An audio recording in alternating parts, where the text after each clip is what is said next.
नमस्कार, आज आपण साबुदाणा बटाटा पळी पापड कसे बनवतो हे बघणार आहोत। दुप्पट फुलणारे, पांढरे शुभ्र आणि खातानाही खुसखुशीत होणार आहे उपासाचे साबुदाणा बटाटा पळी पापड। चला तर मग आपण सुरुवात करूया। इथे मी 1 किलो साबुदाणा घेतला आहे। तो पाण्याने 2 ते 3 वेळेस स्वच्छ धुवून घेतला आहे। व्हिडिओमध्ये दाखवल्याप्रमाणे साबुदाण्यामध्ये पाणी घालून रात्रभर भिजत ठेवला आहे। तुम्ही बघू शकता साबुदाणा किती छान आणि दुप्पट फुललेला आहे। त्यानंतर अर्धा किलो बटाटा किसून घेतला आहे। तुम्हाला तिखट हवा असल्यास तुम्ही लाल मिरची दळून घेऊ शकता, नाही घातली तरीही चालेल। मी इथे लाल मिरची जाडसर दळून घेतली आहे। इथे मी पाणी गरम करायला ठेवलं आहे। पाण्याला कडक उकळी काढून घेतली। त्यानंतर यामध्ये लाल मिरची, जिरे, चवीनुसार मीठ घातलं आहे। त्यानंतर भिजून घेतलेला साबुदाणा व बटाटा घालून शिजवून घेतला आहे। मधून मधून चमच्याने हलवून साबुदाणा शिजला आहे की नाही हे चेक करून घेतलं आहे। नंतर उन्हामध्ये हव्या त्या आकारात पळी पापड करून घेतले आहे आणि पापड दिवसभर कडक उन्हात वाळून घेतले आहे।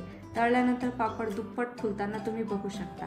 व्हिडिओ आवडल्यास व्हिडिओला लाईक करा, शेअर करा आणि आमच्या चॅनलला सबस्क्राईब करायला विसरू नका। धन्यवाद।